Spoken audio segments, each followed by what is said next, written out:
کتنی مایوسی کی بات ہے کہ ہم جب بھی کہتے ہیں تو یہ لفظ کہتے ہیں 4 امام علی نے اس کو جمع کیا رسول اللہ کی حیات طیبہ میں. آج جو قرآن ہم تک پہنچا ہے اور سب مسلمان جس کو پڑھتے ہیں یہ سیدنا علی نے اس کو جمع کیا. علی اونچی آواز میں پڑھتے ہیں بسم اللہ الرحمن الرحیم الحمدللہ رب العالمین, تو اس لیے میں بلند آواز سے نہیں پڑھوں گا کیونکہ علی پڑھتے ہیں. اور اللہ کریم سے دعا ہے کہ پروردگار ہم سب کو قرآن مجید فرقان حمید میں تدبر کرنے اور اہل البیت کے صحیح معرفت اور ان کے صحیح رستے پہ چلنے کی توفیق عطا فرمائے. آج ہم جس عنوان پہ گفتگو کریں گے وہ ہے ترویج دین میں ائمہ اہل البیت کا کردار. ترویج دین. آواز صحیح آ رہی ہے ساتھ میں؟ اچھا.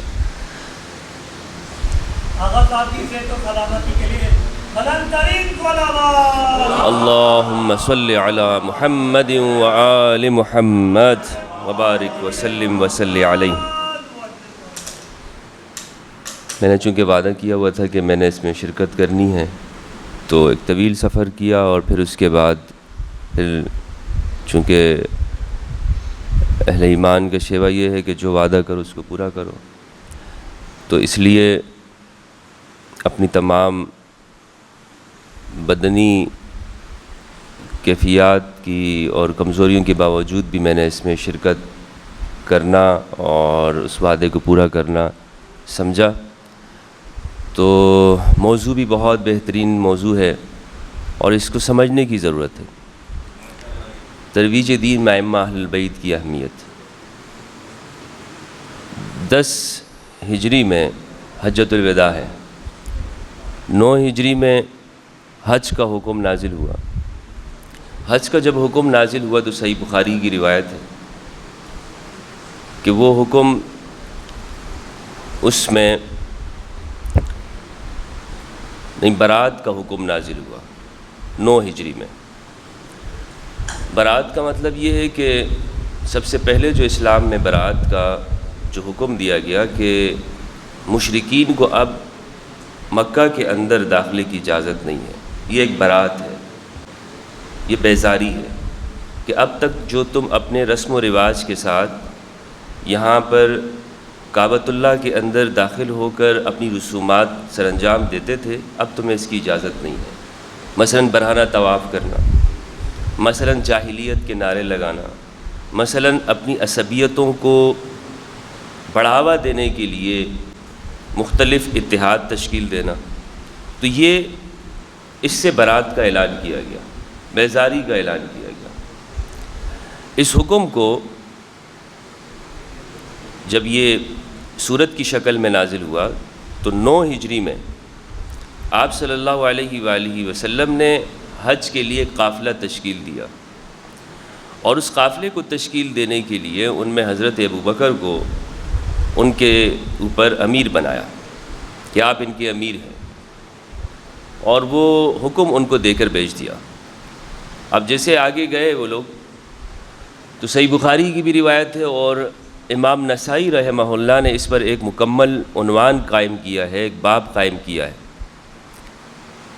اور اس کے تحت پے در پہ 5 روایات لے کر آئے ہیں کہ دین کا ابلاغ اور برات کا حکم نازل ہونا, یہ عنوان قائم کیا ہے.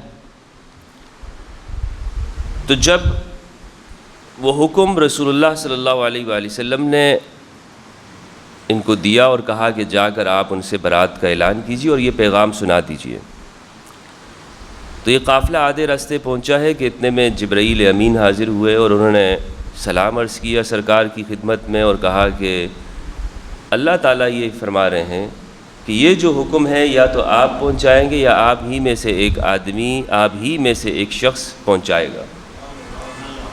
یہ اللہ کا حکم ہے. تو آپ نے اس موقع پر سیدنا امام علی کو بلایا اور امام علی کو بلا کر آپ نے انہیں یہ کہا کہ اللہ کا یہ حکم ہے کہ یا تو میں پہنچاؤں یا علی تم پہنچاؤ گے. اب یہ ایک دینی حکم ہے. پھر آپ نے جناب علی کو بھیجا اور کہا کہ وہ حکم جا کے ان سے لے لے اور آپ نے وہاں حج کے مقام پہ پڑھ کے سنانا ہے۔ اس طرح وہ حکم ان سے لے لیا گیا اور پڑھ کر وہاں پہ سنایا گیا۔ بخاری میں جناب ابو ہریرہ سے مروی ہے، نسائی میں دیگر، یعنی یہ صحیح روایت ہے، اس میں کوئی کسی طرح کی کوئی اہل سنت میں اعتراض نہیں ہے اور اشکال نہیں ہے۔ آپ کے سامنے بیان کرنے کا مقصد یہ ہے کہ ایک دینی حکم ہے، رسول کے زمانے میں ہی اس بات کو طے کر لیا گیا تھا کہ یہ دین کی ابلاغ، دین کا پہنچانا، یہ رسول کی ذمہ داری ہے یا اہل البیت کی ذمہ داری ہے، جناب امام علی علیہ السلام کی۔ اور مستدرک للحاکم کے اندر ایک روایت ہے جس سے یہ بات معلوم ہوتی ہے کہ سرکار ختمی مرتبت نے جناب امام علی سے کہا کہ اے علی، میرے بعد اس دین کا پہنچانا یہ آپ کی ذمہ داری ہے۔ یعنی صحیح الفاظ کے اندر، صحیح واضح نصوص کی شکل میں ہمیں یہ الفاظ ملتے ہیں کہ دین جو ترویج دین ہے، اور اس بات کو امام علی بھی یہ سمجھتے ہیں کہ یہ ہمارا خاصہ ہے کہ ہم اس کو پہنچائیں گے۔ تبھی ایک روایت ہے صحیح بخاری کے اندر ہی کہ اس دین کے، اس میں سب سے بڑے قاضی سیدنا امام علی ہے۔ سب کا اعتراف ہے، پوری ہماری اسلامک ہسٹری کو آپ پڑھیں گے تو جتنے بھی ہمارے جلیل القدر حضرات ہیں، ہمارے فقہاء ہیں، ہمارے تابعین ہیں، اور وہ لوگ کہ جنہوں نے اسلام پہ کتابیں لکھی ہیں، وہ سب یہ کہتے ہیں کہ یہ دین، یہ امام علی کے مدرسے سے آگے پھیلا ہے۔ امام علی نے، سیدنا علی علیہ السلام نے کوفہ کے اندر مدرسہ قائم کیا، اور مسجد کوفہ کے اندر آپ کے دروس ہوا کرتے تھے، اور آپ اپنے شاگردوں کو یہ کہا کرتے تھے کہ آپ نے ہر حال کے اندر قلم کاغذ خریدو اور مجھ سے اس علم کو ضبط کر لیا کرو، لکھ لیا کرو۔ اور آپ نے اس کی فضیلتیں بیان کی تاکہ لوگ احادیث کو آگے پہنچائیں، کیونکہ آپ سے پہلے جو حکومتیں گزری، جو خلافتیں تھیں، اس کے اندر باقاعدہ طور پر احادیث کو ایک زمانہ ایسا آیا کہ بڑی سختی یہ کی گئی کہ ان احادیث کو بیان کرنے کے اوپر رکاوٹ کر دی گئی کہ اس کو مزید آگے نہ بیان کیا جائے، اور اس کے مختلف اسباب بیان کیے گئے، مختلف اس کی وجوہات بیان کرتے ہیں جس کی تفصیل میں میرے جانے کا موضوع نہیں ہے۔ موضوع یہ ہے کہ جو ائمہ اہل البیت ہیں اور خاص طور پر امام علی، آپ نے اس دین کو کیسے آگے پھیلایا، کیسے آگے پہنچایا، اور اس میں آپ نے دیکھیں کیا کردار ادا کیا ہے۔ پہلی بات تو یہ کہ آپ حق کہنے میں کبھی بھی آپ پیچھے نہیں ہٹے، کوئی بھی وقت ہو، کوئی بھی زمانہ ہو، کسی بھی طرح سے آپ نے حق بات آگے پہنچائی ہے۔ صحیح بخاری کی ایک روایت ہے، میں آپ کے سامنے پیش کرنا چاہتا ہوں، اور یہ سارا جو موضوع ہے اس ایک روایت سے ہمارے سامنے بہت واضح ہو جائے گا۔ یہ روایت 3112 اس کا نمبر ہے، اور صحیح بخاری میں 3111 اور 3112۔ حضرت عثمان کا زمانہ ہے، اور امام علی کے پاس ایک شکایت پہنچتی ہے کہ جو حضرت عثمان کے ٹیکس جمع کرنے والے ہیں، جو ان کی جانب سے حکومت کے نمائندے ہیں، وہ لوگوں سے جو ٹیکس اکٹھا کرتے ہیں، تو وہ شکایت آپ کو پہنچتی ہے کہ وہ ہر ایک سے ٹیکس انہوں نے وصول کرنا شروع کر دیا ہے۔ تو آپ پھر اپنے بیٹے محمد ابن الحنفیہ کو کہتے ہیں کہ جاؤ اور یہ جو کتاب رکھی ہوئی ہے، اس کتاب کو اٹھا کر تم نے حضرت عثمان کو دکھانا ہے۔ کہتے ہیں فقال علی محمد بن حنفیہ کہتے ہیں کہ مجھے میرے والد نے کہا اذهب الى عثمان فاخبره انها صدقۃ رسول اللہ فمر سعاتک یعملوا بها، جاؤ اور انہیں یہ زکوٰۃ کی اوپر لکھی ہوئی جو کتاب ہے یہ جا کر جناب عثمان کو دکھاؤ، اور ان سے یہ کہنا کہ یہ رسول اللہ کا لکھوایا ہوا ہے، اور تم نے اپنے عاملوں کو یہ حکم دینا ہے کہ وہ اسی کے مطابق عمل کریں، وہ اس کے مطابق عمل کریں۔ چنانچہ محمد بن حنفیہ کہتے ہیں کہ میں اسے لے کر ان کے پاس پہنچا تو انہوں نے کہا کہ ہمیں اس کی ضرورت نہیں ہے، ہمیں اس کی ضرورت نہیں ہے۔ تو وہ آتے ہیں پھر اپنے والد کے پاس اور کہتے ہیں کہ میں نے ان کو یہ کتاب دکھائی تو انہوں نے آگے سے کہا کہ ہمیں اس کی ضرورت نہیں ہے۔ تو سیدنا علی نے کہا کہ اچھا ٹھیک ہے، اسے تم اپنی جگہ پہ واپس رکھ دو۔ اس روایت سے یہ بات معلوم ہوتی ہے کہ کوئی بھی وقت ہو، امام علی اس بات کو اپنا فریضہ سمجھتے ہیں کہ جو دین کا حکم ہے اسے پہنچانا ہے آگے۔ اور اہل البیت کے پاس باقاعدہ ایک رسول اللہ کی کتاب لکھی ہوئی ہے۔ اس قرآن کے علاوہ ایک کتاب ہے جس میں فقہی احکامات وہ باقاعدہ لکھوائے ہیں رسول اللہ نے۔ تو یہ ہمارے پاس ایک ٹھوس دلیل ایسی آ گئی ہے صحیح بخاری سے کہ جس کو کوئی رد نہیں کر سکتا کہ امام علی کے پاس باقاعدہ زکوٰۃ کے اوپر، اور زکوٰۃ میں بھی کیسا مسئلہ کہ جو ٹیکس سے متعلق ہے، زکوٰۃ سے متعلق ہے، اور زکوٰۃ کے اندر یعنی حکمران طبقہ وہ کس سے ٹیکس لے گا اور کس سے ٹیکس نہیں لے گا، یہ بڑی باریکی ہے۔ اور ایک اور روایت ہے بخاری میں، اس سے یہ معلوم ہوتا ہے کہ قصاص سے جو متعلق مسائل تھے وہ بھی اس میں موجود تھے۔ تو الغرض یہ سب لکھا تھا سیدنا امام علی علیہ السلام نے، سب لکھا ہوا تھا، آپ کے پاس موجود تھا، اور پھر یہی کتاب بطور جو علم آپ نے جمع کیا ہے آگے پھر آپ کی اولاد تک منتقل ہوئی ہے۔ امام حسن علیہ السلام، سیدنا امام حسین علیہ السلام، اور اسی طرح صادق آل محمد جناب جعفر صادق علیہ السلام، اللہم صلی علی محمد وآل محمد، ان کے پاس بھی جب وہ کسی دین کا حکم بیان کرتے تھے تو وہ یہ کہتے تھے یہ روایت ہے، یہ ہم اپنے آبا سے نقل کر رہے ہیں، روایت رویناہا عن آبائنا، یہ روایت ہے ہم اپنے آبا سے اس کو نقل کر رہے ہیں، وہاں سے بیان کر رہے ہیں، یعنی سورس ہمارا جو ہے وہ رسول اللہ کی ذات ہے۔ جو سند ہے ہماری، یہ شروع میں یہ گفتگو اس طرح ہو جائے کہ معلوم ہو کہ اہل البیت اگر ایک حدیث بیان کر رہے ہیں، آپ جب دین کا حکم بیان کر رہے ہیں تو اس کی کیا اہمیت ہے، اور اگر اس کے علاوہ فقہا اور محدثین بیان کرتے تو اس میں کیا فرق ہے، یہ معلوم ہوگا ہمیں یہ فرق تھوڑا سا، تو تب مسلمانوں کے سامنے یہ جو 2 + 2 = 4 کی طرح یہ بات واضح ہوگی کہ جب امام صادق فرماتے ہیں کہ یہ ہم اپنے آبا سے نقل کرتے ہیں تو اس میں کتنا فرق ہے، اور جب کوئی کہتا ہے کہ مجھے روایت کیا معمر نے اور انہوں نے روایت کیا زہری سے، اور وہ روایت کرتے ہیں جناب عروہ سے، وہ روایت کرتے ہیں جناب فلاں سے، تو اس میں اور ایک جانب جو یہ اہل البیت کی سند ہے کتنا تقدس ہے، کتنی تطہیر ہے، اور اس کے اندر کتنی مضبوط سند ہے، یہ مضبوط سند تو ہے ہی ہے، لیکن مقدس کتنی سند ہے،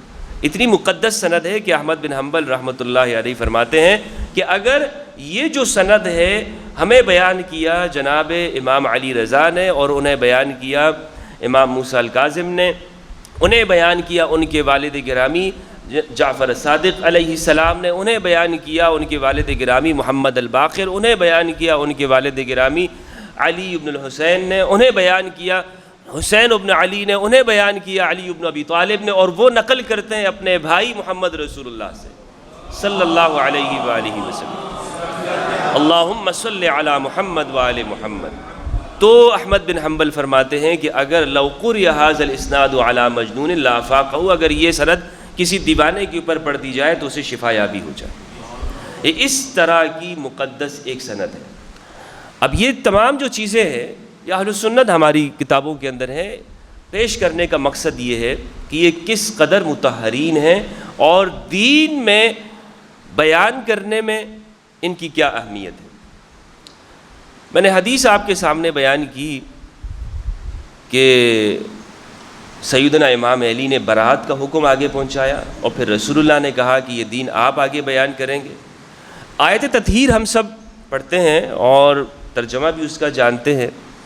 آیت تطہیر سورہ احزاب کی 33 کی آیت نمبر 33، اس سے ایک اور مسئلہ بھی ہمارے سامنے معلوم ہوتا ہے کہ اگر کسی موقع پر جو علماء اسلام ہیں جو اہل البیت کے زمانے میں موجود ہیں اور ایک جانب اہل البیت ہے، اگر کسی مسئلے میں فقہی آراء کا اختلاف ہو جائے، اول تو ان سے اختلاف ہونا نہیں چاہیے، لیکن اگر علماء کی آراء کچھ کہہ رہی ہیں اور اہل البیت کی جو رائے ہے وہ کچھ ہے، تو اب ایسے موقع پر کیا کرنا چاہیے، فیصلہ کیسے ہوگا؟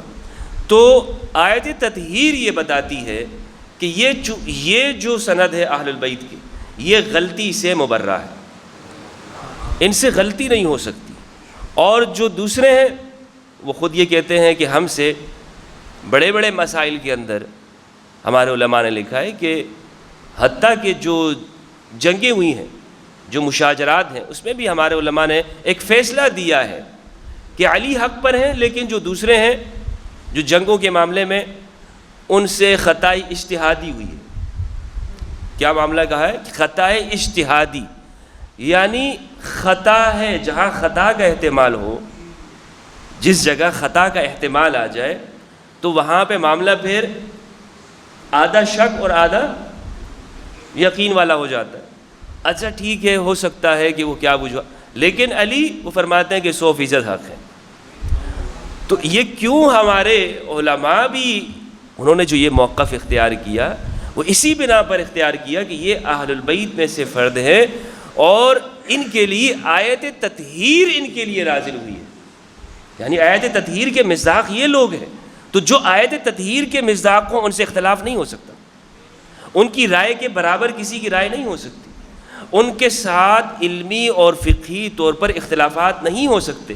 اسی لیے مصر کے ایک بہت بڑے عالم تھے، مفتی اعظم مصر کے امام ابو زہرہ مصری رحمہ اللہ، انہوں نے کتاب لکھی ہے الامام الصادق، یہ کتاب ہے، عربی زبان میں ہے، حیاتہ وعصرہ آراؤہ وفقہ، اور یہ اہل سنت عالم ہے امام محمد ابو زہرہ۔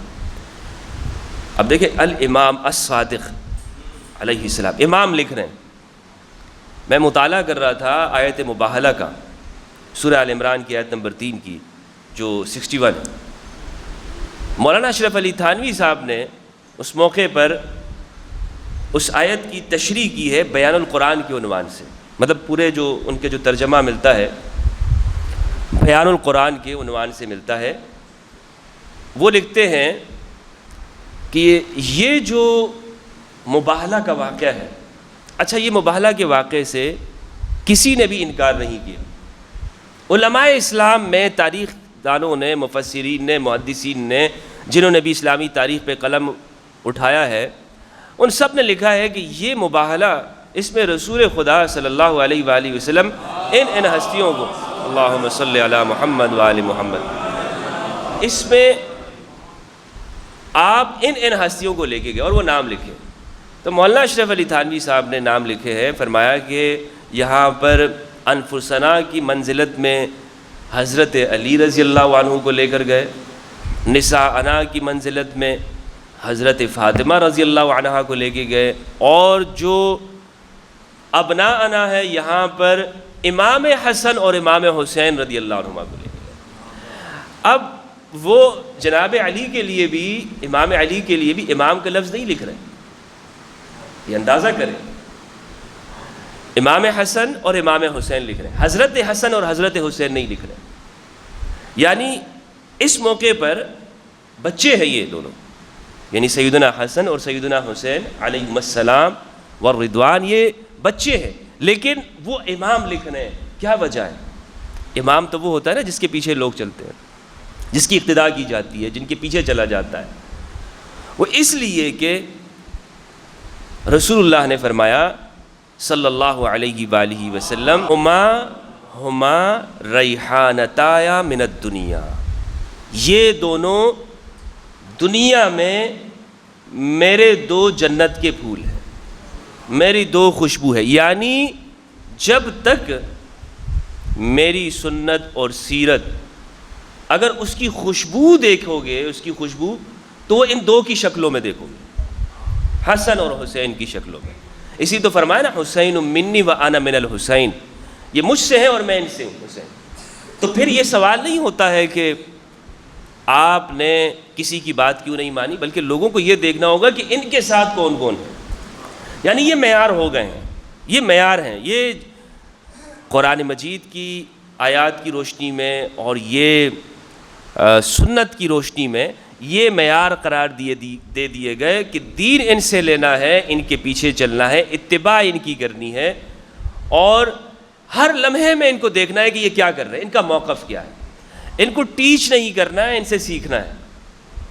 کوئی شخص ان کو سکھانے لگ جائے کہ نہیں جناب آپ تو ایسے کر رہے ہیں، آپ اس طرح نہیں، آپ یوں کریں، میری رائے آپ کے مقابلے میں یہ ہے، آپ کو ایسا نہیں کرنا چاہیے تھا، آپ کو ایسے کرنا چاہیے تھا۔ تو آیت تطہیر کا مقصد یہ ہے کہ اور اس سے جو بات مستفاد ہوتی ہے، ہمارے فائدے میں آتی ہے کہ ہم اہل البیت کو اس منزلت میں سمجھیں گے کہ وہ جو حکم بیان کر رہے ہیں وہ بالکل درست ان کا حکم ہے۔ سیدنا امام علی کے زمانے میں آپ نے حدیثوں کو ترویج دی۔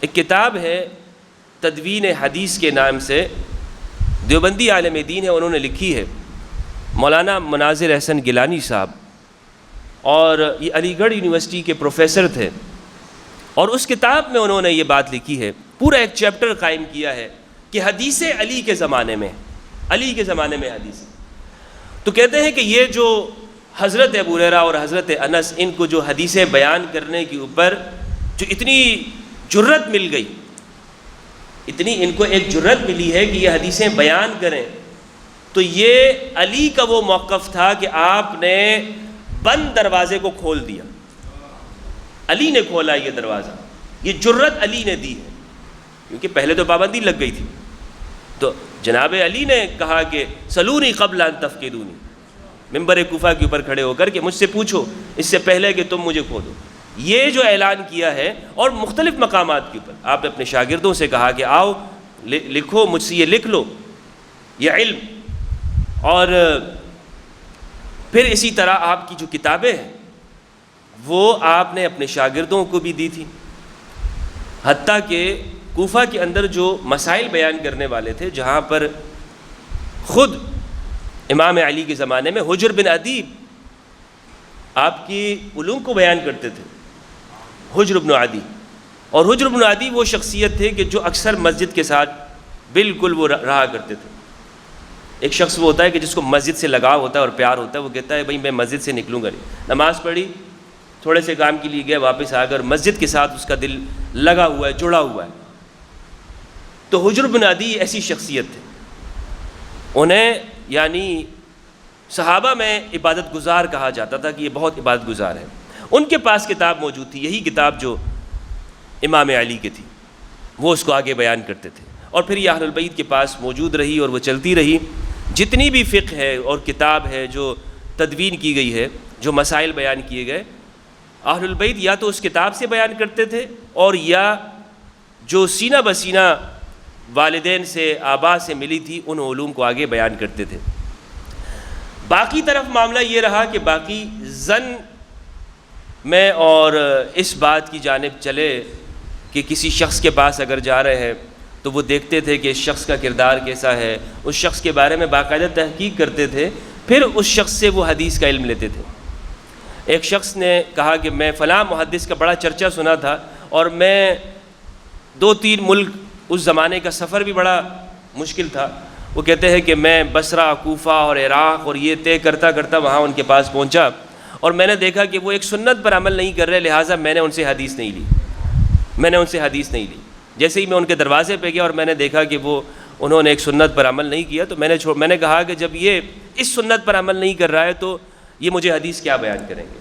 باقاعدہ ان کے نام تک لکھے گئے، لیکن کوئی شخص پوری ہمارے اس دینی تاریخ کے اندر یہ بیان نہیں کر سکتا کہ کسی نے کبھی یہ بیان کیا ہو کہ اہل البیت میں سے کوئی فرد ہو، یعنی ان 12 ائمہ اہل البیت علیہم السلام، اور خاص طور پر ان سب میں، ان 12 ائمہ میں امام علی کے بعد جو علوم کو مرکزیت دی ہے اور ایک جگہ پر اس کی تدوین کی ہے، اور خاص طور پر حدیث کا اور فقہ کے جو علوم ہیں، اور مختلف جو شیعان علی پھیل چکے تھے دائیں بائیں، ان سب کو ایک جگہ پر جمع کرنے میں امام جعفر صادق علیہ السلام کا نمایاں کردار ہے۔ واقعہ کربلا کے بعد آپ سب کو معلوم ہے اس کی اہمیت اور اس میں جو شدائد اور مصائب وہاں پر ہے، تو سیدنا امام زین العابدین علی بن الحسین اس کے عینی گواہ ہیں، اور جو کچھ ہوا ہے وہ جب واپس آئے مدینہ میں تو آپ نے اس کربلا کی جدوجہد کو اب علمی شکل دے دی، یعنی اب جو وہاں پر جدوجہد ہو رہی تھی، وہ کوشش ہو رہی تھی، آپ اسے میدان سے آپ لے آئے اور مسجد میں آپ نے اس کو ایک علمی ذریعے سے اس پیغام کو آگے پہنچانا شروع کیا، اور انہوں نے وہاں پر مدرسہ قائم کیا مسجد نبوی میں۔ آپ کے یہ جو ہمارے تک اکثر ایک بات کی جاتی ہے کہ یہ قرآن تو ہمیں صحابہ کرام کے ذریعے پہنچا ہے، یہ کہا جاتا ہے اکثر کہ دین تو ہمیں صحابہ کے ذریعے پہنچا ہے، پھر بھی کچھ لوگ ہیں کہ جو آپ صحابہ کے تقدس کو نہیں مانتے ہیں، ان کی اہمیت کو نہیں مانتے ہیں، ان کی اہمیت کو آپ سمجھتے نہیں ہیں۔ تو عرض یہ کرتا چلوں کہ قرآن مجید ہو، دین ہو، اہل البیت علیہم السلام نے، اور جب ہم اہل البیت کا لفظ استعمال کرتے ہیں تو یہ قرآن کی روشنی میں کرتے ہیں، اپنی بنائی ہوئی ذہنی تعریف نہیں ہے، یہ قرآن کی دی ہوئی تعریف ہے۔ اور اس میں اب وہ کچھ اختلافی مباحث ہیں، میں اس میں چلے رہنے دیجئے اسے۔ تو یہ قرآن کی دی ہوئی تعریف ہے۔ تو میں نے جو سوال قائم کیا، لوگ یہ کہتے ہیں کہ جناب آپ پھر کیوں نہیں مانتے ہیں، تو صحابہ سے پہنچا ہے۔ تو عرض یہ ہے کہ اہل البیت یہ تمام جتنے بھی ہیں ہمارے بعد کے زمانے کے اندر جو بھی علمی کاوشیں ہوئی ہیں، شروع میں امام علی کی علمی کاوش کی محتاج ہے۔ کہنے کا مقصد یہ ہے، حتیٰ کہ جو سیاسی کاوشیں ہیں، جو فتوحات ہیں، مثلا ایک شخص یہ کہتے ہیں کہ جناب فلاں فلاں زمانے کے اندر تو اتنی زیادہ فتوحات ہوئیں، علی کے زمانے میں کیا ہوا؟ مثلا آپ دیکھیں کہ ایران فتح ہوا تو خلیفہ ثانی کے زمانے میں ہوا۔ اچھا، پہلے جو خلیفہ ہے جناب ابو بکر، اس زمانے میں تو عراق تک پہنچ گئے ہیں۔ دوسرے خلافت میں آپ دیکھیں تو ایران فتح ہو گیا ہے، کسرا فتح ہو گیا ہے۔ تیسرے میں دیکھیں تو آذربائیجان تک پہنچ گیا اسلام۔ علی کے زمانے میں کیا ہوا؟ سوائے اس کے کہ آپس میں مسلمان لڑتے رہے، آپس میں مسلمانوں کی جنگیں ہوئی ہیں۔ تو یہ اعتراض قائم کیا جاتا ہے امام علی کی زندگی کے اوپر، آپ کے زمانے کے اندر۔ اچھا، زندگی پر تو کوئی عیب تو نہیں نکال سکا، علی کی زندگی کے اندر تو کوئی عیب نہیں نکال سکا۔ بڑے نے کوشش کی ہے کہ علی کی زندگی میں کوئی ایسا عیب نکالے کہ جس سے لوگوں کو علی سے متنفر کر سکیں، لیکن وہ مطہر ہے، وہ قرآن کی ضمانت ہے کہ جس طرح قرآن کے اندر آیت تطہیر معجزہ ہے، اس طرح علی کی زندگی کے اندر کوئی عیب نہیں نکالا جا سکتا۔ تو دور کے اندر علی کے زمانے پر یہ اعتراض کرنے کی کوشش کی گئی کہ جناب وہ تو دیکھیں مسلمانوں میں وہاں پر آپس میں تلواریں چل گئی، اور پہلے زمانے میں دیکھیں کس طرح غلبہ تھا، شان و شوکت تھی، اور کس طرح مسلمان ایک قوت کے اندر تھے اور غیروں کے ساتھ لڑا کرتے تھے، اور یہاں تو مسلمان آپس میں ہی کشمکش میں آ گئے۔ اب کیا جواب ہے اس کا؟ تو اس کا جواب یہ ہے کہ آپ یہ دیکھیں کہ اگر یرموک کی ندی کے اوپر پہنچنا، یہ کہنا کہ جناب شام فتح ہوا ہے اور یہ بڑی فضیلت ہے، اگر خیبر فتح نہ ہوا ہوتا تو، اگر علی کی تلوار خیبر کو فتح نہ کرتی، تسخیر نہ کرتی اس قلعے کو، تو شام فتح ہو سکتا تھا۔ اگر بدر کے اندر بڑے بڑے سورماؤں کو علی کی تلوار قتل نہ کرتی تو کیا عراق کی فتوحات ہو سکتی تھی؟ اگر خیبر اور خندق کے اندر عمرو بن عبد ود اور بڑے بڑے سورماؤں کا مقابلہ کس نے کیا ہے؟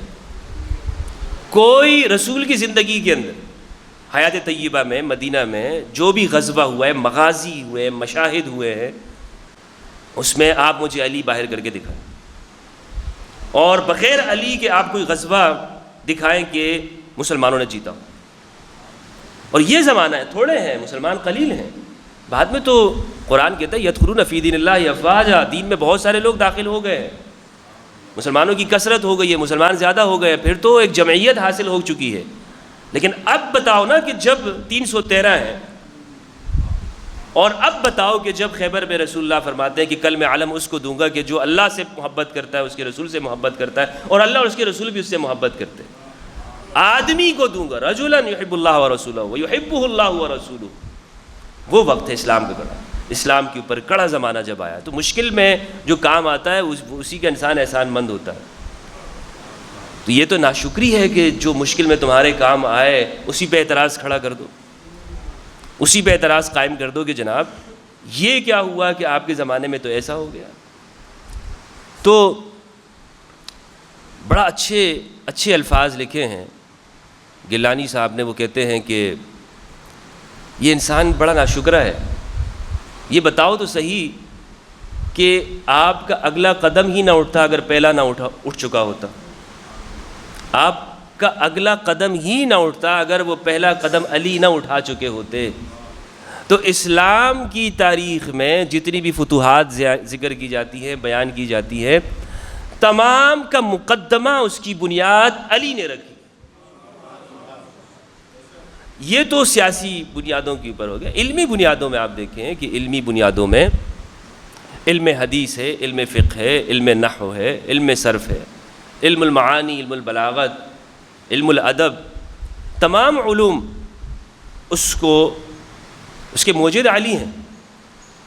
یعنی علم النحو مدارس میں پڑھائے جاتے ہیں اور سنی شیعہ دونوں مدرسوں میں پڑھائے جاتے ہیں. امام علی نے اس کے اصول و ضوابط لکھے،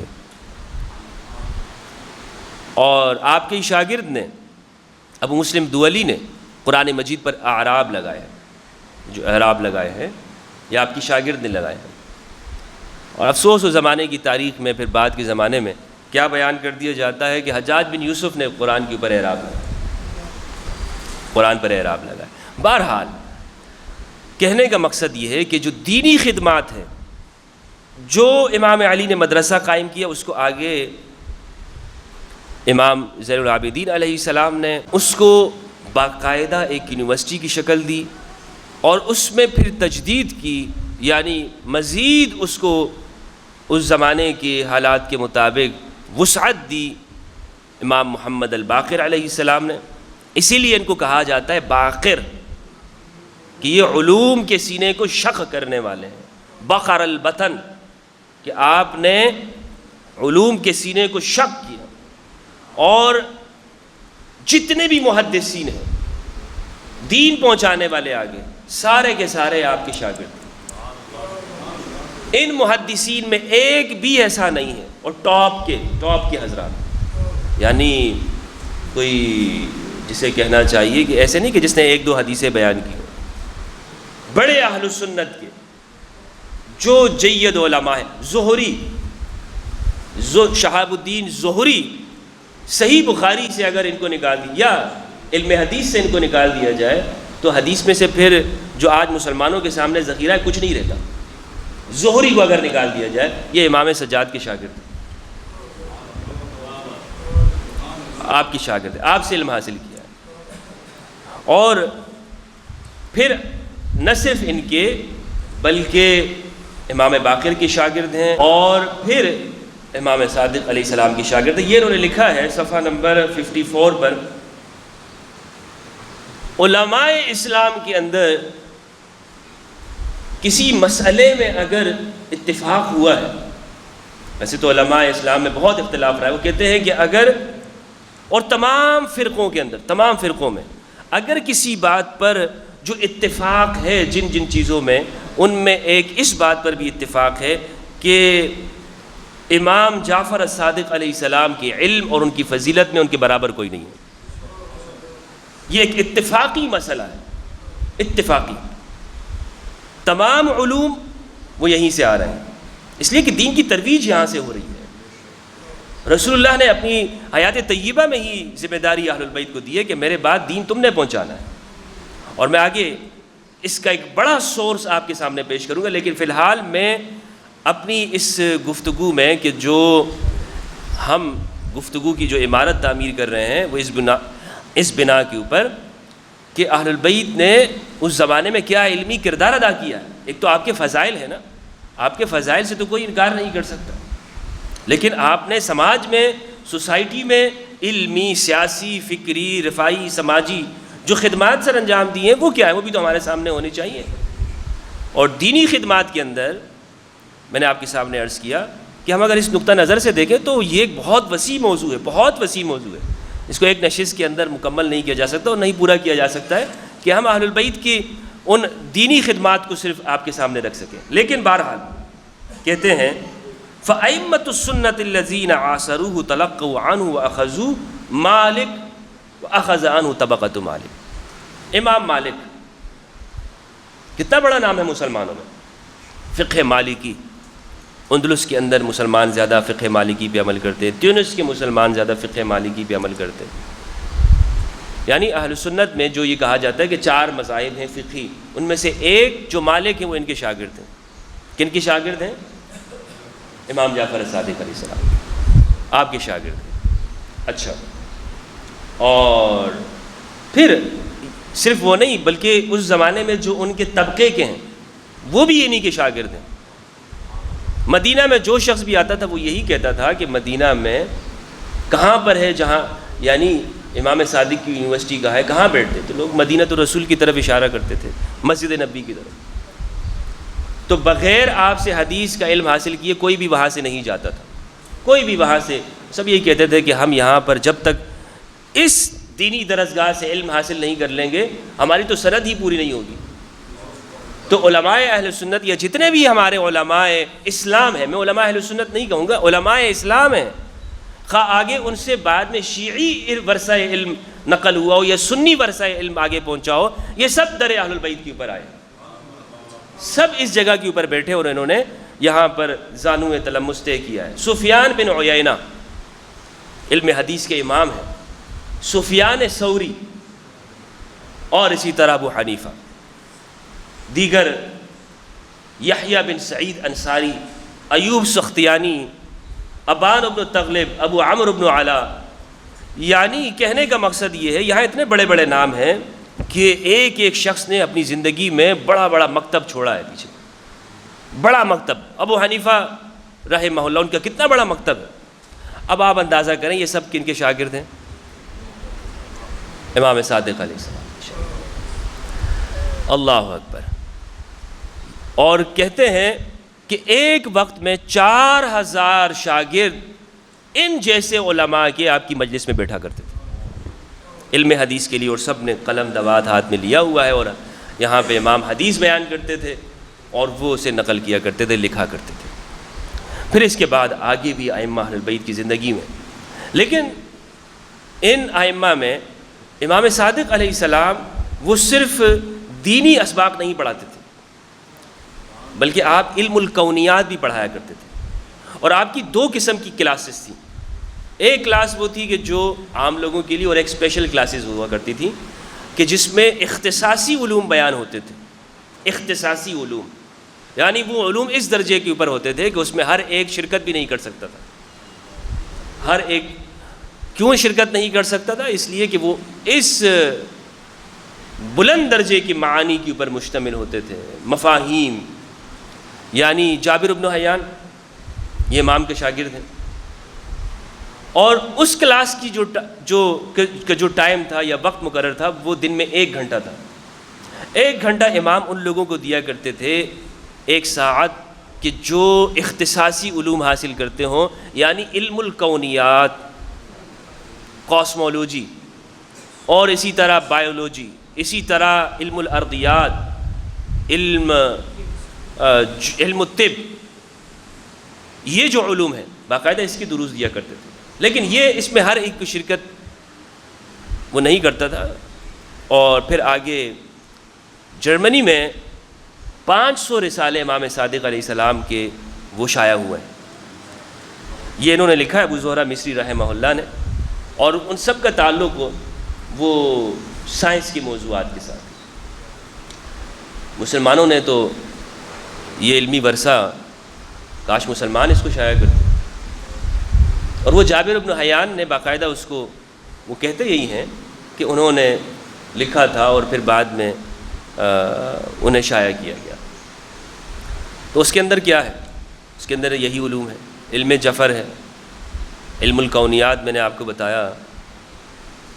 تو یہ دین کو پہنچانے میں یہ اپنی ذمہ داری اس طرح سمجھتے تھے کہ اگر تلوار کے سامنے بھی کھڑے ہیں تو آپ یہی کہتے ہیں کہ نہیں، ہم نے وہ ایک سجدہ ضرور کرنا ہے، وہ پہنچانا ہے. یہ ہمارے گھر کی باتیں ہیں. گھر کی باتیں ہم سے بہتر کون جانتا ہے؟ کسی نے یہ بات کہی کہ ابو حنیفہ کیسے امام جعفر صادق کے شاگرد ہو سکتے ہیں، وہ دونوں تو ایج میں برابر ہیں، عمر میں برابر ہیں. تو بہت اچھے الفاظ لکھے ہیں جناب شبلی نعمانی نے. وہ کہتے ہیں کہ امام جعفر صادق وہ نبوت کے گھر کے فرد ہیں. ابو حنیفہ کہاں برابری کر رہے ہو تم جناب ابو حنیفہ کی امام صادق کے ساتھ؟ وہ ان کے شاگرد ہیں، اور گھر والا ہی جانتا ہے کہ اس گھر کے کیا مسائل ہیں، لہٰذا یہ برابری مت کرو. تو ان لوگوں نے علوم کو آگے پہنچایا، ترویج دین کی، اور کن کن ذرائع سے کی.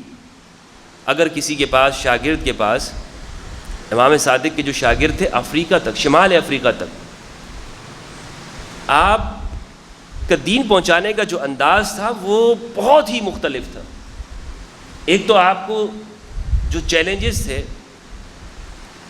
وہ صرف ایسا نہیں کہ باہر کے چیلنجز تھے، آپ کو اپنوں میں سے بھی بہت چیلنجز تھے جو آپ کی جانب خود کو منسوب کرتے تھے کہ ہم تو آپ سے محبت کرنے والے ہیں، ہم تو جناب، اور ان کی جانب سے کچھ ایسے افکار و نظریات معاشرے میں پھیلائے گئے. تو جس پر امام صادق علیہ السلام اکثر یہ کہا کرتے تھے کہ ہمارے افکار و نظریات کے ساتھ ان کا کوئی تعلق نہیں ہے. غلو کے نظریات، ائمہ اہل البیت کو ان کے لیے الوہیت کے الفاظ. تو آپ یہ دیکھیں کہ امام علی خود علیہ السلام رسول اللہ کے یعنی عبد کا لفظ استعمال کیا کرتے تھے کہ جتنا بھی علم ہے ائمہ اہل البیت کے پاس یہ رسول اللہ کی علوم ہے، رسول اللہ سے حاصل ہوئے ہیں اور اللہ نے دیے ہیں. لیکن کچھ طبقات ایسے تھے کہ جن کو امام نے اپنے زمانے میں بہت مشکل وقت گزارا ہے. کربلا ایک دفعہ ہوئی ہے، لیکن امام صادق کی زندگی میں ہر دن کربلا تھی، ہر دن کربلا تھی، اس لیے کہ آپ کی ذمہ داری علم کی ذمہ داری تھی. دیکھیں انسان لڑ جاتا ہے اور تلوار کے ذریعے مقابلہ ہوا، ٹھیک ہے، شہادت مل گئی، ٹھیک ہے، ایک اعزاز ہے. لیکن جب علمی میدان میں جو چیلنجز آپ کو ہوتے ہیں جو امام صادق کو حاصل ہوئے، اور آپ نے کس طرح حکمت اور بصیرت کے ساتھ اس چیلنجز کا مقابلہ کیا. ہر جانب اس وقت کی جو بنو عباس کی حکومت ہے، حالانکہ ائمہ اہل البیت کے نام پر انہوں نے حکومت حاصل کی تھی، اور پھر وہ کیا ائمہ اہل البیت کے ساتھ. ابو جعفر منصور نے امام صادق کو کہا کہ آپ ہاتھ بڑھائیے، میں آپ کے ہاتھ پر حکومت کی بیعت کرتا ہوں. امام نے اپنا ہاتھ پیچھے کر دیا، اپنا ہاتھ پیچھے کر دیا. تو پھر وہاں پر عبداللہ ابن حسن اور دیگر جو شروع میں جو موومنٹ چلائی گئی، تو اس موقع پر بھی امام نے کہہ دیا یہ تمہارے لیے نہیں ہے، یعنی یہ تمہارے لیے نہیں ہے، یہ جو اس وقت سب کچھ ہو رہا ہے. یعنی جس نگاہ سے ائمہ اہل البیت دیکھتے تھے، وہ بصیرت جو آپ کو حاصل تھی آنے والے واقعات کے لیے بھی، وہ آپ کی جو آپ کو علوم ملے تھے اسی کا نتیجہ تھی کہ آپ آنے والے واقعات کو بھی دیکھ رہے ہیں کہ نہیں، ہم نے اس وقت میں اب اپنے جو دین پہنچانے کی ذمہ داری ہے اس کو کس انداز میں ہم نے پہنچانا. تو چیلنجز بہت آپ کو حاصل رہے، لیکن آپ یہ دیکھیں کہ شمالی افریقہ تک، آذربائیجان اور ان علاقوں تک اتنا خیال آپ کیا کرتے تھے کہ تاریخ میں لکھا ہے کہ اگر کسی شاگرد کے پاس خرچ نہیں ہوا کرتا تھا تو اس کو باقاعدہ اسپانسر کرتے تھے، اس کو باقاعدہ اپنے پاس رہائش دیتے تھے، اور پھر اسے بھیج دیا کرتے تھے وہاں ان علاقوں کے اندر. اپنے شاگردوں کو بھیجا، 2 شاگردوں کو آپ نے بھیجا کہ جاؤ اور وہاں پہ صرف افریقہ کے اس علاقوں میں اور تم صرف کھیتی باڑی کیا کرو، کھیتی باڑی کیا کرو. تو انہوں نے کہا کہ وہاں پر تو نہ کوئی بندہ ہے، کوئی بھی وہاں مخلوق ہی نہیں ہے، آپ ہمیں ایسے علاقے میں بھیج رہے ہیں. تو امام کی نظر کا کون مقابلہ کر سکتا ہے؟ آپ کی بصیرت کے سامنے کس کی بصیرت ہے؟ امام نے کہا نہیں، بس تم وہاں چلے جاؤ. 250 سال بعد مصر کے اندر فاطمیوں کی حکومت قائم ہو گئی، افریقہ سے حکومت کا آغاز ہوا اور وہاں تک یہ پھیل گئی مصر کے اوپر، کہ جو آپ نے آگے جو علوم آل محمد پھیلائے ہیں، دین کی نشر و اشاعت کی ہے، وہ کیسے کی ہے، کن ذرائع سے کی ہے. تو ان ساری چیزوں کو سامنے رکھے آپ. مثلا ایک دفعہ امام صادق علیہ السلام کو ابو جعفر منصور نے بلایا، اللہم صلی علی محمد وآل محمد وبارک وسلم وصلی علیہ، بلایا اور کہا کہ مجھے پتہ چلا ہے کہ آپ میرے خلاف سازشیں کرتے ہیں حکومت کے لیے. تو امام نے کہا نہیں، آپ کو کیسے بات معلوم ہوئی؟ تو اس نے ایک بندہ پیش کیا کہ یہ شخص ہے اور یہ کہہ رہا ہے کہ میرے پاس دلیل ہے اور گواہ ہے. تو امام نے کہا اس کو پیش کرو. تو اس شخص نے کہا کہ ہاں بالکل، آپ حکومت کے بارے میں آپ کی فلاں میٹنگز ہوتی ہیں اور آپ فلاں آپ یہ کرتے ہیں. امام نے پھر اپنی صفائی میں کہا کہ نہیں، ہمارا اس سے کوئی تعلق نہیں ہے اور ہم نے کبھی بھی اس بارے میں نہیں کیا. تو اس شخص نے، ابو جعفر منصور نے اس آدمی سے کہا کہ تم قسم کھاؤ. اس آدمی نے قسم کھائی اور کہا کہ لا حول ولا قوت الا باللہ العلی العظیم، میں قسم کھاتا ہوں کہ یہ بالکل، یہ آپ کے بارے میں، حکومت وقت کے بارے میں اس طرح کی میٹنگز ان کی مجلس میں ہوتی ہیں. امام صادق نے کہا اچھا، اب تو اس نے اللہ کی قسم کھا لی ہے. اب یہ اہل البیت کے سامنے اللہ کی قسم کھا لی گئی، تو اب تو پھر اپنی صفائی پھر اس طریقے پر نہیں، کسی اور طریقے پہ بھی دکھانی ہوتی. تو امام نے اسے کہا کہ نہیں، یہ تم نے اللہ کی قسم کھائی ہے، اس قسم کو ہٹا لو.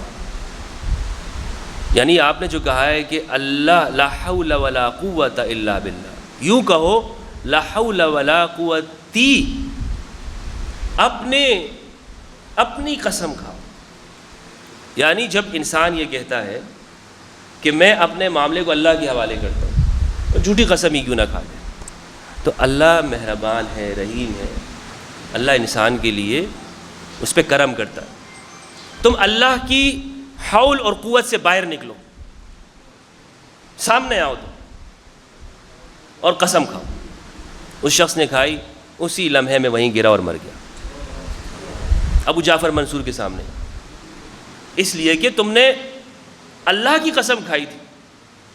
اور اللہ وہ تو مہربان ہے، رحیم ہے، اور اس کی طاقت میں تم ابھی شامل ہو. اس کی طاقت میں تو کبھی نہیں نکل سکتے. جب آپ کہتے ہو لا حول ولا قوت الا باللہ، ایک لمحے میں بھی اللہ کی طاقت سے آپ باہر ہی نکلتے ہو. تو قسم اگر جھوٹی بھی ہو جائے تو وہاں تو معاملہ تو یہ ہے کہ عفو کا معاملہ ہو جاتا ہے. اپنے آپ کو ہمارے سامنے پیش کرو. تو جب ایسا ہوا تو ابو جعفر منصور نے اپنی آنکھوں سے دیکھا اور کہا امام، آپ اپنے جد کے سامنے ہماری بھی معافی پیش کریں، میں اس اتہام سے باز آیا. تو بڑے چیلنجز کے باوجود آپ نے ترویج دین کی ہے، دین کو آگے پہنچایا ہے. اور ہمارے سامنے جتنا بھی علمی ورثہ ہے، حتیٰ کہ جمع قرآن، میں نے یہ پہلے سوال کیا تھا اور غالباً اس سوال کا جواب میں نہیں دے سکا، وہ یہ کہ قرآن کو پہنچانے میں آگے قرآن مجید کی جو تدوین ہے، اس مسئلے کو اچھی طرح سے سمجھ لینا چاہیے. قرآن جو جمع ہوا ہے یہ رسول اللہ کی زندگی میں ہو چکا تھا، رسول اللہ کی حیات طیبہ میں. تبھی تو یہ کہا گیا نا کہ حسبنا کتاب اللہ، تبھی تو یہ کہا گیا کہ ہمارے لیے اللہ کی کتاب کافی ہے، اس لیے کہ کتاب پہلے موجود تھی. تو رسول اللہ کی حیات طیبہ میں قرآن مجید کو باقاعدہ جمع کیا گیا اور امام علی علیہ السلام نے اس کو جمع کیا. اور قرآن مجید سے ہمیں یہ بات معلوم ہوتی ہے کہ قرآن کہتا ہے کہ اس کو ہم جمع کریں گے، لوگوں نے نہیں جمع کیا اس کو. یہ لوگوں کی ذمہ داری نہیں ہے، یہ اللہ کی ذمہ داری، یعنی اللہ نے اپنے اس کے اوپر لیا ہے، اپنے آپ پر، اپنی ذات کے اوپر یہ فیصلہ کہ ہم اس کو جمع کریں گے قرآن کو. اور وہ امام علی نے اس کو جمع کیا رسول اللہ کی حیات طیبہ میں. آج جو قرآن ہم تک پہنچا ہے اور سب مسلمان جس کو پڑھتے ہیں، یہ سیدنا علی نے اس کو جمع کیا. سیدنا امام علی علیہ السلام نے جمع کی۔ تو میں نے آپ کو بتایا کہ قرآن کی جمع اور تدوین ہو، قرآن کی علوم آگے پہنچانے ہوں، نشر و اشاعت ہو، حدیث کی پر لوگوں کو بہادری دلانی مقصود ہو، یا فقہ کی تدوین ہو، یہ سب ائمہ اہل البیت نے کیے ہیں، اور یہ سارے ان ٹھوس مصادر سے ہیں جنہیں سنی مصادر کہا جاتا ہے۔ تو لہٰذا یہ کتنی بڑی مایوسی کی بات ہے اس امت کے لیے، کتنی مایوسی کی بات ہے کہ ہم جب بھی کہتے ہیں تو یہ لفظ کہتے ہیں 4 امام، 4 خلفاء، 4 امام، 4 مذاہب۔ میں ایک دفعہ ہمارے کچھ سنی علماء جمع تھے، تو میں نے ان سے کہا کہ یہ جو ہم یقین سے جانیے کہ ہم جب کہتے ہیں ہم اہل البیت سے محبت کرتے ہیں، اس دعوے میں ہم جھوٹے ہیں، صحیح نہیں ہے۔ اگر یہ ہوتے تو کس طرح یہ بات پھیل گئی کہ 4 امام، 5 امام، اور ان سب کے استاد ائمہ اہل البیت۔ کیا وجہ تھی؟ رسول اللہ نے تو غدیر خم کے مقام پہ یہی تو تھا، بات یہی تو تھی کہ دین آگے کون پہنچائے گا۔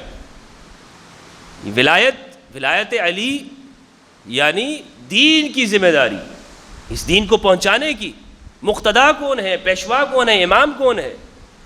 معاملہ یہ ہے کہ علی سے اگر ایک معاملے میں علی فیصلہ کر لیتے ہیں تو اب پوری امت نے اس کو فیصلے کو ماننا ہے۔ ابن عباس کہتے ہیں، ابن عباس رضی اللہ عنہ، کہ جب ہمیں صحیح سند سے یہ بات معلوم ہو جاتی ہے کہ اس معاملے میں علی کا قول یہ ہے تو ہم غیر کو جاتے ہی نہیں ہیں، ہم غیر کو نہیں دیکھتے کہ غیر کیا کہہ رہے ہیں اور کیا نہیں کہہ رہے ہیں۔ اور امام رازی رحمہ اللہ نے وہ شروع میں جب بسم اللہ کی تفسیر کی ہے تو وہاں پر ایک بحث وہاں پر قائم کی ہے کہ آخر نماز میں بسم اللہ کو اونچی آواز میں پڑھا جائے گا یا نہیں پڑھا جائے گا۔ شروع میں جو ہم بسم اللہ پڑھتے ہیں تو یہ کیونکہ جو حنفی طریقہ نماز ہے اس میں بسم اللہ کو اونچی آواز میں نماز میں نہیں پڑھتے ہیں، اونچی آواز میں۔ کبھی یہ سعادت نصیب ہوئی ہے کسی حنفی کے پیچھے نماز پڑھنے میں؟ آپ نہیں ہوئی؟ جی اچھا سنی ہے۔ تو اس میں آپ نے یہ دیکھا ہوگا کہ بسم اللہ کو اونچی آواز میں نہیں پڑھتے۔ تو وہ کیوں نہیں پڑھتے؟ وہ اس لیے نہیں پڑھتے ہیں کہ اس میں ایک اختلاف، ایک مسئلہ یہاں پر قائم ہوتا ہے، اور اس کی ایک بنیاد ہے کہ آئے یہ بسم اللہ قرآن کی سورتوں کا جز ہے یا نہیں ہے۔ اس کی جو اساس ہے وہ اس بنا کے اوپر ہے کہ یہ سورتوں کا جز ہے یا نہیں ہے، کیونکہ سورت کو جب آپ بلند آواز میں پڑھتے ہیں الحمدللہ رب العالمین الرحمن الرحیم، تو لازمی بات ہے اب اس کی ایک آیت بسم اللہ بھی ہے نا، تو اس کو بھی بلند آواز سے آپ پڑھیں گے ساتھ میں۔ تو اس وجہ سے رازی رحمہ اللہ نے وہاں پر ایک بحث قائم کی ہے کہ کچھ لوگوں نے صرف اس لیے بسم اللہ کو نماز میں بلند آواز سے پڑھنا چھوڑ دیا تھا کیونکہ علی بلند آواز سے پڑھتے تھے۔ علی، یہ سوچنے کی بات ہے، علی کے زمانے میں ہی یعنی کیا دشمنی کیا ہے؟ علی اونچی آواز میں پڑھتے ہیں بسم اللہ الرحمن الرحیم الحمدللہ رب العالمین، تو اس لیے میں بلند آواز سے نہیں پڑھوں گا کیونکہ علی پڑھتے ہیں۔ اور پھر آگے جا کر تو ایک زمانہ ایسے آیا کہ لوگوں نے کہنے لگے کہ جو بھی بسم اللہ اونچی آواز میں پڑھے گا وہ شیعہ ہوگا، جو بھی بلند آواز سے بسم اللہ پڑھے گا وہ شیعہ ہوگا۔ آج شیعوں کی نشانی ہوگی، اس پر فخر کریں یہ بلند آواز سے بسم اللہ، کیونکہ علی بلند آواز سے پڑھتے ہیں۔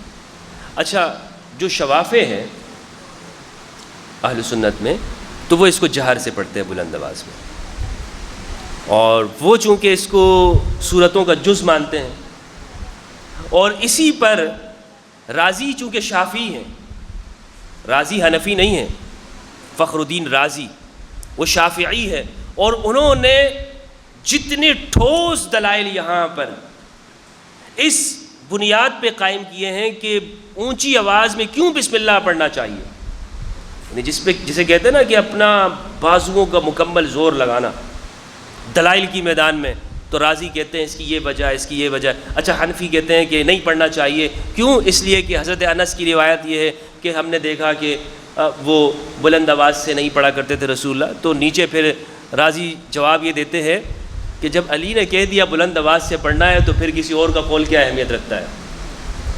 جب علی نے یہ فرما دیا، جب خود علی علیہ السلام وہ بلند آواز سے پڑھ رہے ہیں تو ہم پھر کسی اور کے عمل کو کیوں دیکھیں گے کہ جناب حضرت انس رضی اللہ عنہ یا حضرت ابو ہریرہ رضی اللہ عنہ وہ یہ کام کر رہے ہیں. تو کیا ٹھیک ہے، ان کا احترام اپنی جگہ پر ہے، لیکن علی کا موقف یہ ہے کہ بلند آواز سے پڑھنا. علی کا موقف یہ ہے، تو ہم علی کے پیچھے چلیں گے، علی کے پیروی کریں گے. علی کی پیروی ہی اس میں ہماری ہدایت بھی، ہماری نجات بھی ہے. اللہم صلی علی محمد و آل محمد.